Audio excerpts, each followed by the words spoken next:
नमस्कार दोस्तों, the social desk पर आपका स्वागत है। मित्रों, कहते हैं इतिहास खुद को कभी ना कभी किसी न किसी रूप में ज़रूर दोहराता है।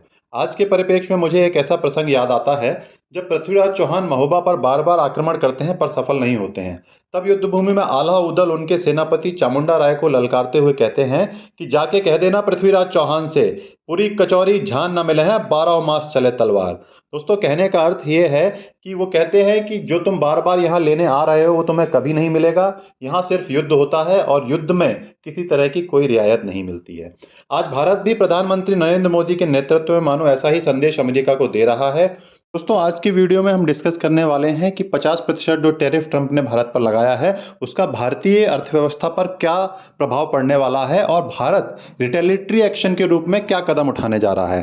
दोस्तों, वीडियो शुरू करने से पहले मैं आपको एक इंटरेस्टिंग बात बताता हूं ट्रंप के बारे में। ट्रंप पोकर खेलने के आदी हैं दोस्तों। पोकर में क्या होता है, एक तरह का जुआ होता है जिसमें कि तुरंत चालें चली जाती हैं, तुरंत हार जीत होती है और इसमें ब्लफ किया जाता है। भले ही किसी खिलाड़ी के पास अच्छे ताश के पत्ते ना हो, पर वो सामने वाले को ऐसा शो करता है कि I have a very good cards, मैं आपको हरा सकता हूं। तो उस तरह का ही ब्लफ ट्रंप बाकी देशों के साथ कर रहे हैं कि अगर मेरी बात नहीं मानी तो मैं टैरिफ लगा दूंगा, आपके साथ ये कर दूंगा, वो कर दूंगा।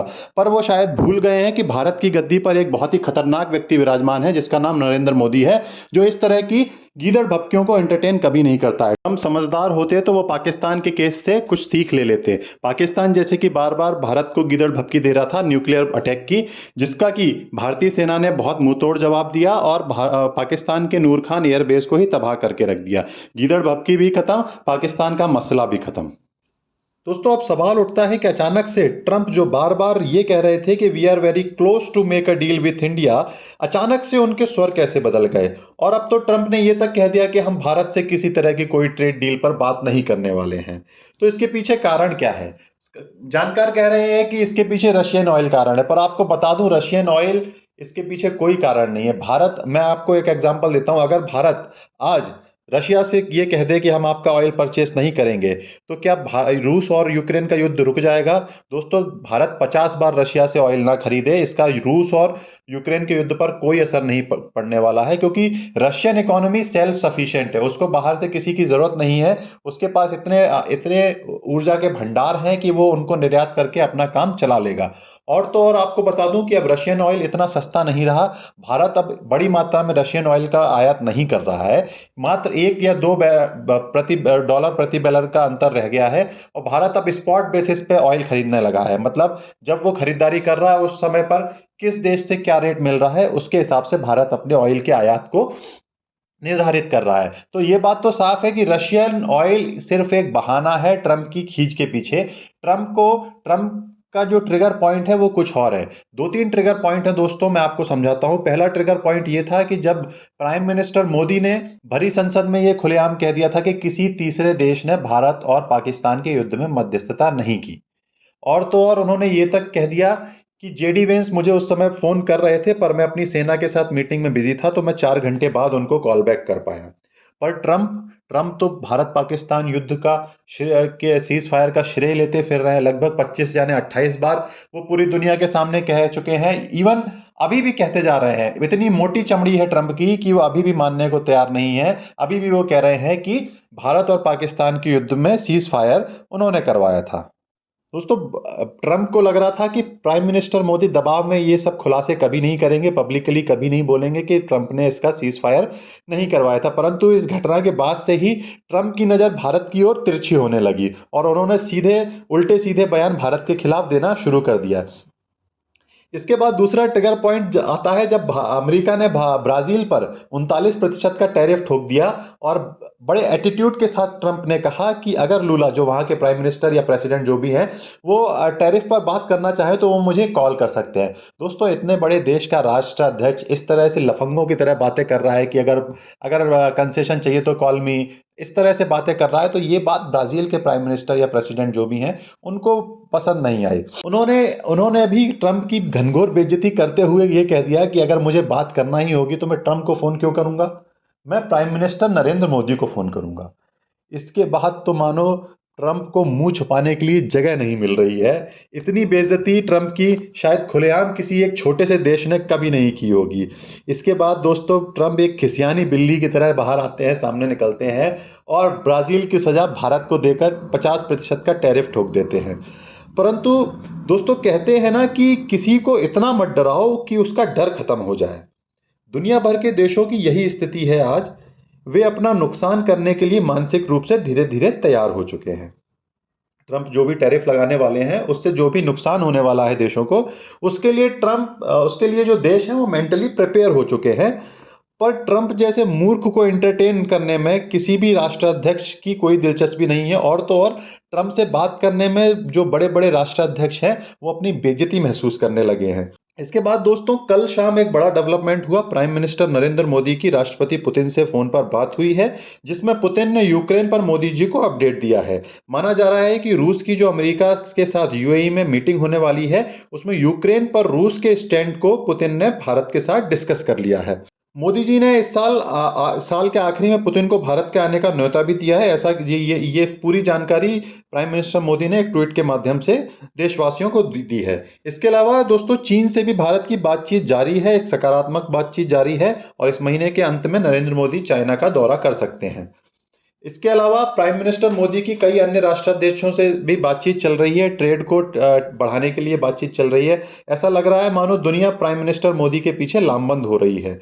दोस्तों यहाँ सीधी लड़ाई ब्रिक्स वर्सेस G7 की दिखाई देने लगी है। आपको बता दूं कि दोस्तों ब्रिक्स का वर्ल्ड इकोनॉमी में 35% का योगदान है, जबकि G7 मात्र 29% कंट्रीब्यूट करता है, जिसमें कि 70% केवल अमेरिका से आता है। यदि अमेरिका को हटा दें तो बहुत छोटे छोटे देश उसमें हैं, जो कि जापान और जर्मनी को छोड़ दे तो किसी भी देश की इकोनॉमी भारत से बड़ी नहीं है।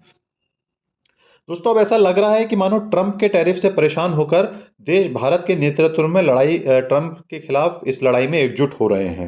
अब सवाल उठता है कि फोन पर बातचीत तो ठीक है, फोन पर आपने बातचीत कर ली, मीडिया में आ गया, ये सब ठीक है, पर भारत अभी एक्शन क्या ले रहा है?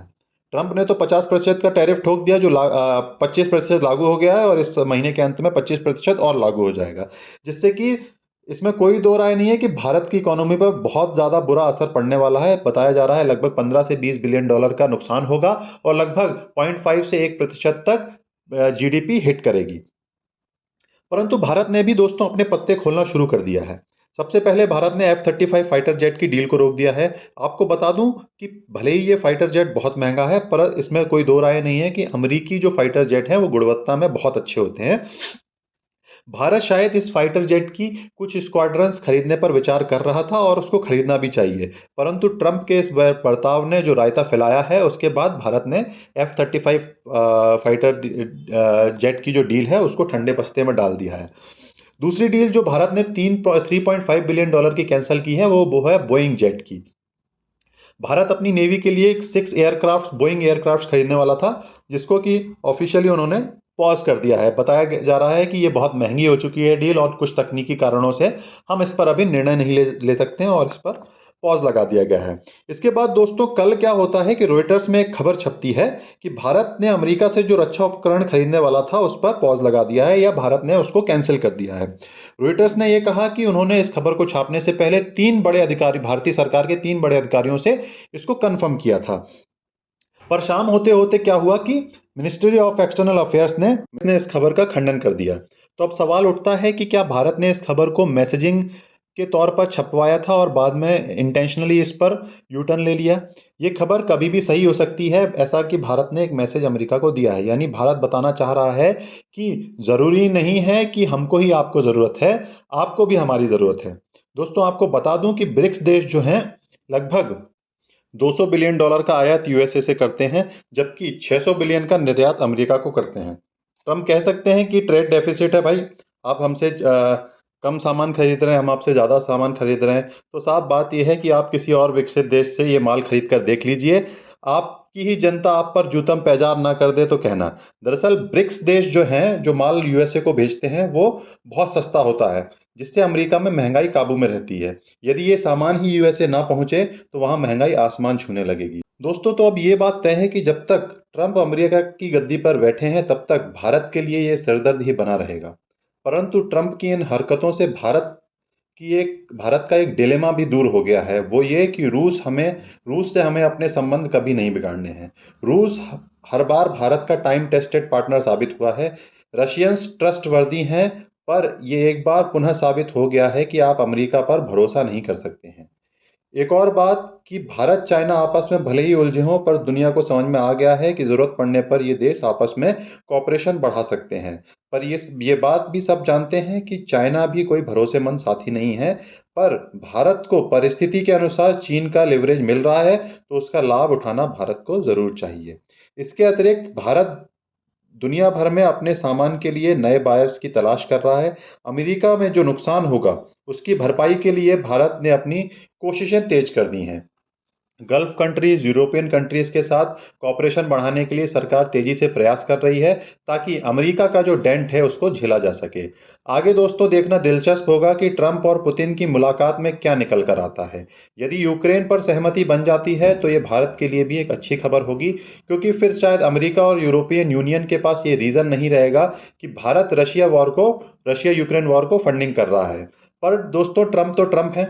वो किस बात का क्या बहाना बनाकर भारत के खिलाफ फिर से बयानबाजी और टैरिफ वॉर शुरू कर दे, इसका कोई भरोसा नहीं है। इसलिए भारत के लिए बेहतर यही होगा कि वे अमेरिका के घाटे को कैसे पाटा जाए, इस पर कोई ठोस रणनीति बनाए और दोस्तों अमेरिका पर निर्भरता को दिन प्रतिदिन कम किया जाए। दोस्तों आज के लिए बस इतना ही। आप बने रहिए द सोशल डेस्क के साथ। For more insights into global strategic affairs analysis, please do like and subscribe this channel.